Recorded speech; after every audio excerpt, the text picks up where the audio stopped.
Boa noite a todos, que a paz do Mestre Jesus esteja conosco, agora e sempre. Vamos iniciar o nosso estudo desta noite falando de Jesus, nosso querido Mestre, e de todos os seus ensinamentos maravilhosos que ele tem pra gente. O tema dessa noite é Jesus, o maior psicólogo de todos os tempos. E aí a gente vai vendo através do estudo, por ele conhecer tanto cada um de nós, como ele influenciou na história. Tanto que existe o antes e o depois de Cristo. E aí, a partir de todos esses ensinamentos, das parábolas, das bem-aventuranças, nós vimos o quanto mudou o pensamento das pessoas, tanto dos seus aliados, desde aquela época, quanto dos inimigos. E ele, até os dias de hoje, ele consegue transformar a vida das pessoas. Por isso, muitos psicólogos, nos dias de hoje, ainda utilizam, mesmo que inconscientemente, os seus ensinamentos. E a partir deste estudo nós vamos entender como que Jesus, através dos seus ensinamentos, consegue ser um verdadeiro terapeuta.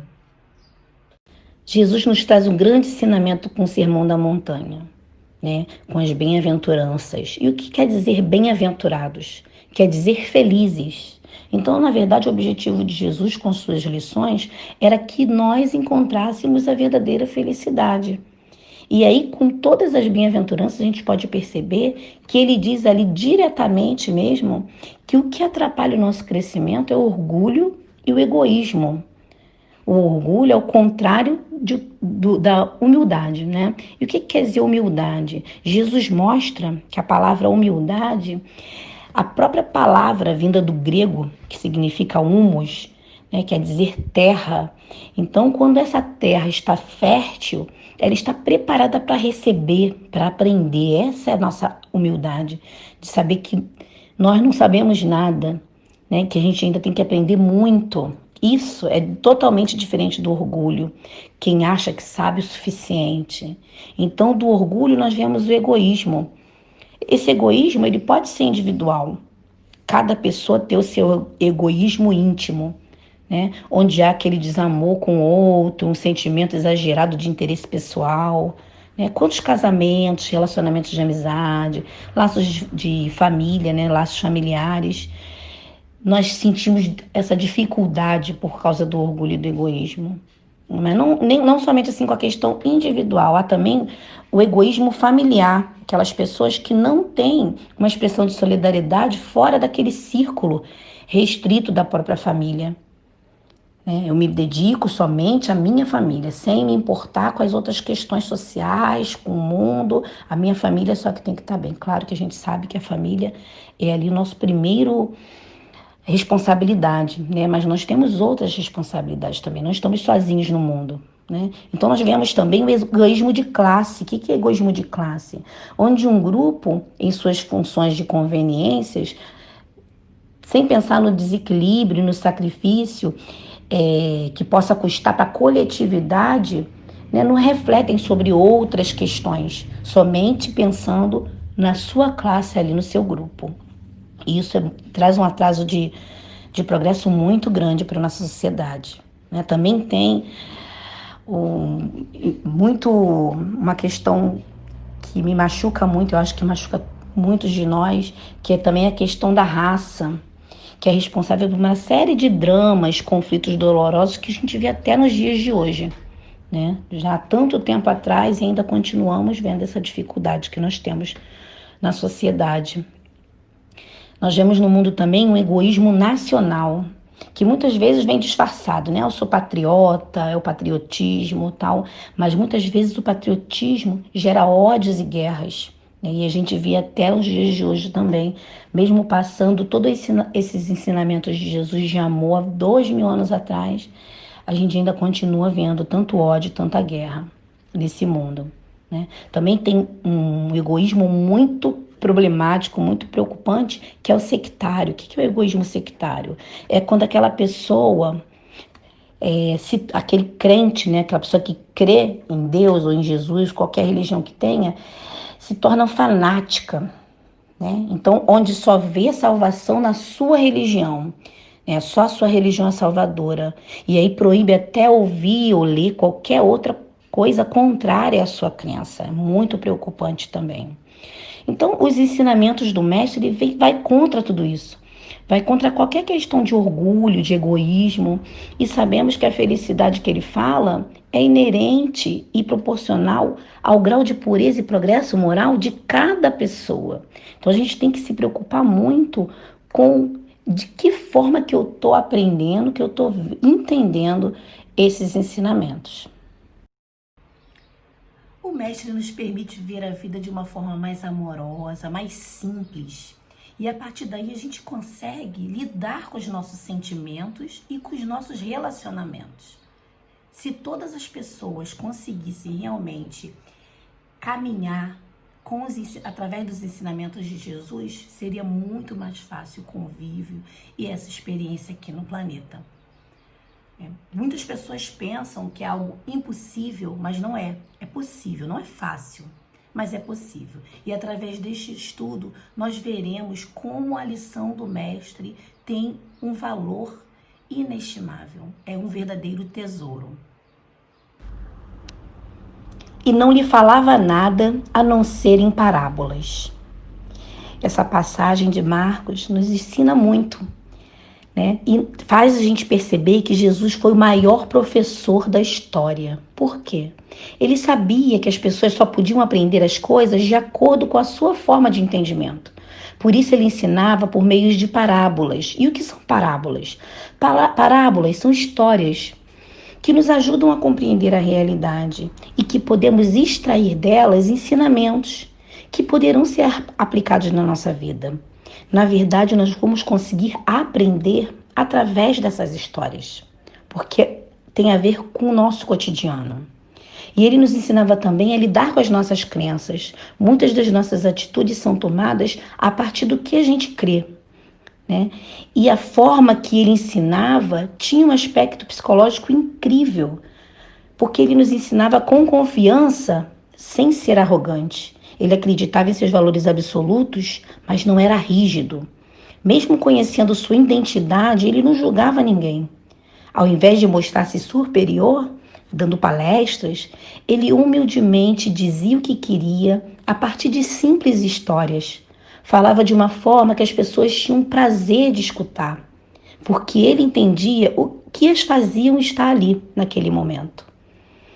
E por que podemos dizer que é o maior psicólogo de todos os tempos? Porque ele abordava as pessoas com técnicas psicológicas.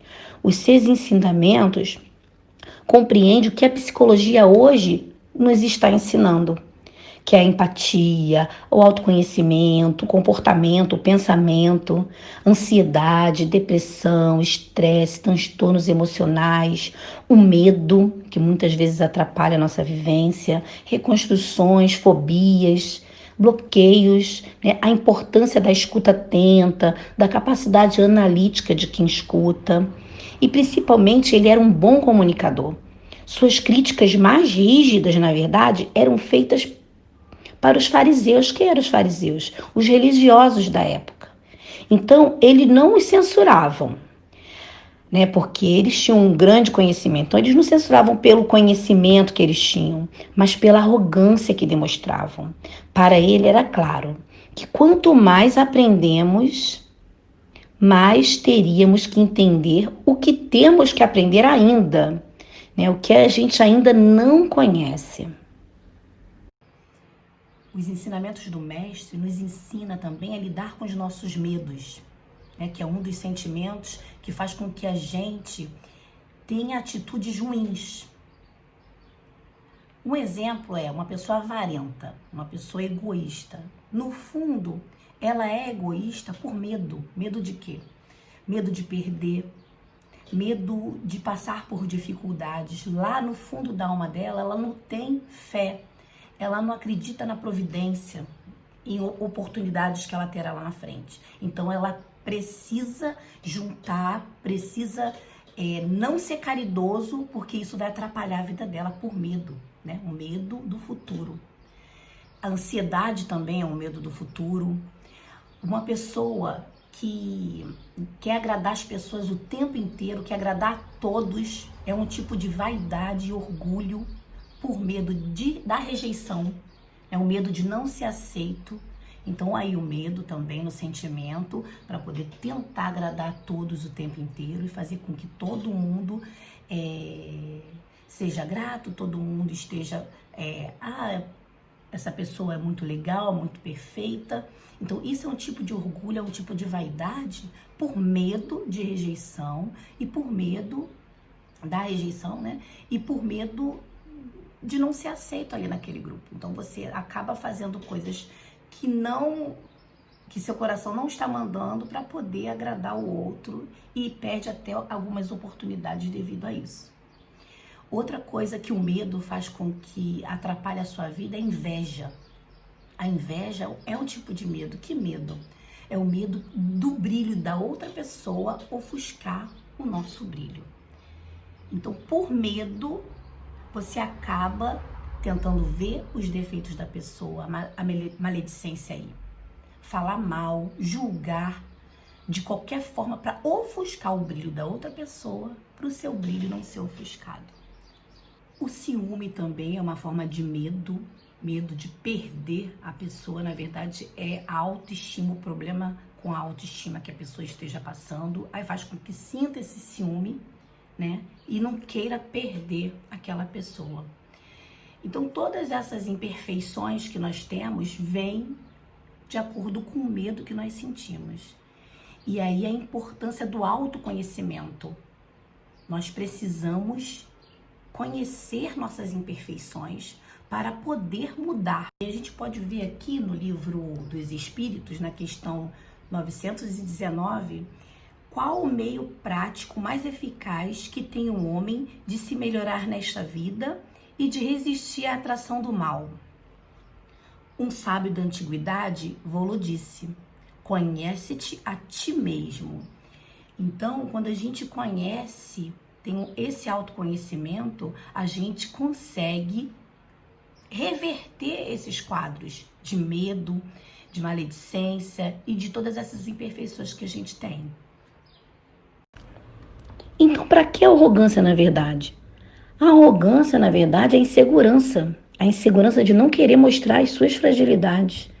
Nós vemos que o pensamento de Jesus, seus ensinamentos, eles podem nos ajudar em diversas questões psicológicas. É uma lição à luz do pensamento psicológico contemporâneo, porque nós não podemos negar, nem ter dúvidas, né, de que uma sabedoria que foi transmitida há mais de 2000 anos, ela pode sim ser aplicada hoje em nossas vidas. E quando Jesus chegou aqui, ele chegou para esclarecer as leis de Deus. Então, muitas pessoas não conseguiram entender sua visão e suas colocações. Nós sabemos que no decorrer da história, Jesus não foi bem entendido, principalmente no início. Até hoje a gente vê que muitas pessoas ainda não conseguem entender os ensinamentos de Jesus. E aí, no Evangelho, nós podemos conferir, no item 3 do capítulo 1, Jesus não veio destruir a lei, isto é, a lei de Deus. Veio cumpri-la, isto é, desenvolvê-la, dar-lhe o verdadeiro sentido e adaptá-la ao grau de adiantamento dos homens. Por isso é que se nos depara, nessa lei, o princípio dos deveres para com Deus e para com o próximo, que é a base da sua doutrina. Então, em relação às leis de Moisés, né, quando a gente diz que não veio destruir a lei, ele, na verdade, ele a reduz a uma única prescrição: amar a Deus acima de todas as coisas e o próximo como a si mesma. E aí acrescentou: aí estão a lei toda e os profetas. Então, na época em que Jesus esteve encarnado aqui na Terra, haviam muitas questões das guerras, a submissão também a Roma, né? E com a dificuldade intelectual da maioria das pessoas, foi um pouco difícil entender as lições de luz vindas de Jesus. Mas a partir daquele momento a gente já sabia que iniciava uma grande mudança, né? Ele não ensinava somente com teoria, mas ele ensinava na prática, no seu cotidiano. E a sua vida foi um exemplo de amor que ilumina até hoje os nossos caminhos. né? Apesar de que ainda hoje existam pessoas que não conseguem entender a mensagem de Jesus. Mas se a gente for analisar as religiões, né, se a gente analisar as tantas religiões que existem no mundo, nós veremos que os ensinamentos de amor de Jesus estão ali na sua essência. E que a lei de Deus, na verdade, está na consciência de todos, independente de religião, né? Então basta que a gente acesse essa consciência e vivencie, né, verdadeiramente a lei de Deus em nossas mentes e em nossas vidas. Então, mesmo assim, nós vemos pessoas criticando, né, as religiões. Nós não podemos dizer que existe alguma religião melhor do que a outra, que só será salvo quem for cristão e seguir seus ensinamentos. Seguir seus ensinamentos. Que ensinamento? Ensinamento de amor, que também é transmitido em outras religiões. Mas há também quem se diz cristão e que não segue os ensinamentos de Jesus, não vivencia o amor. Não existe? Sim, né? Então há também quem não se diga cristão, mas que segue a lei de Deus que está na sua consciência, que é essa necessidade que a gente tem de experimentar o amor, de vivenciar o amor. Então, na verdade, a melhor religião é aquela que toca verdadeiramente os nossos corações e que nos transforma em uma pessoa melhor. Todas essas religiões, né, as inspirações de diferentes religiões no planeta inteiro, elas foram criadas de acordo com a necessidade e com a perspectiva de cada povo. Eis que chega a hora. E é agora que vós sereis dispersos cada um para sua parte. E me deixareis só. Mas não estou só, porque o Pai está comigo.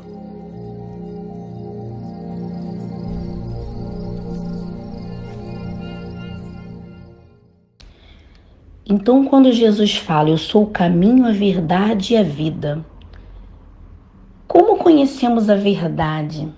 Se a gente for questionar, a gente vai perceber que, no fundo, Jesus sabia que as pessoas só podiam aprender as coisas a partir das perspectivas pessoais. Né? Cada um tem uma forma de ver. Né? Na verdade, o que eu sei é limitado, o que você vê é limitado, o que nós enxergamos é limitado, a nossa perspectiva é limitada, a nossa visão, ponto de vista de cada um é diferente. Então, o meu ponto de vista pode ser diferente do seu. Então, mas o mais importante, o objetivo que queremos chegar, né, para o nosso progresso. Conseguir vivenciar esse amor. O amor é o ponto principal. À medida que crescemos e evoluímos, nós podemos ler novamente uma nova parábola, uma bem-aventurança e tirar dali outros significados. Né? Antes a gente pode não ter entendido, mas agora a gente começa a ter uma outra visão, de um outro ângulo, de um novo ponto de vista, da forma que eu estou nesse momento. Então, todos esses ensinamentos nos guiará para outros caminhos. Então, conforme a gente vai evoluindo, nós vamos progredindo, a gente vai tendo uma visão diferente. Mas nós entendemos, com os ensinamentos de Jesus, melhor sobre o sofrimento, entendemos o porquê dos sofrimentos, né? Entendemos como é importante encontrarmos a serenidade, né? Diferenciando a culpa verdadeira da culpa falsa, porque muitas vezes a gente se culpa e somos infelizes por causa disso. Né? A psicologia também explica isso e Jesus também vem nos libertar dessa forma. A gente precisa ver nossos defeitos, sim, o autoconhecimento é importante muito, mas também a gente tem que perceber o quanto isso está atrapalhando o nosso caminhar. Né? Ser humilde sem ser passivo. Jesus foi muito humilde, foi manso, foi pacífico, mas não passivo. Ele foi um homem de atitude. Então nós também temos que ter atitude. Então a gente também tem que ter essa visão de não viver no passado, né? Apenas aprender com ele. Então, à medida que a gente vai percebendo, nos conhecendo, trabalhando o autoconhecimento, a gente vai percebendo as nossas imperfeições com mais facilidade. E aí vamos conseguindo seguir aquela luz, fazendo com que a nossa própria luz brilhe dentro de nós. Mas vai para meus irmãos e dize-lhes que eu subo para meu Pai e vosso Pai, meu Deus e vosso Deus. Quando a gente vê na teoria parece ser muito fácil, mas é difícil, tanto que ele não nos ensinou através de teoria, mas através da prática, através de suas vivências. E viver os seus ensinamentos é possível. Não é fácil, mas não é impossível. Quando a gente deixa de ser avarento, egoísta e passa a ser mais caridoso, deixa de lado a maledicência, o orgulho, deixa de lado a inveja, deixa de lado o julgamento e passa a viver o amor de Cristo em nossas vidas. Se todo mundo, se todas as pessoas conseguissem, ou pelo menos tentassem todos os dias seguir esses ensinamentos, eu, você, todos nós, o mundo seria muito melhor do que esse que nós estamos vivendo hoje. Espero que todos tenham tirado algo bom desse estudo, porque com certeza, enquanto eu fui lendo e planejando aqui o estudo, eu cresci um pouquinho, e esse é o nosso objetivo, crescer um pouquinho a cada dia. Que Jesus esteja conosco, agora e sempre, graças a Deus.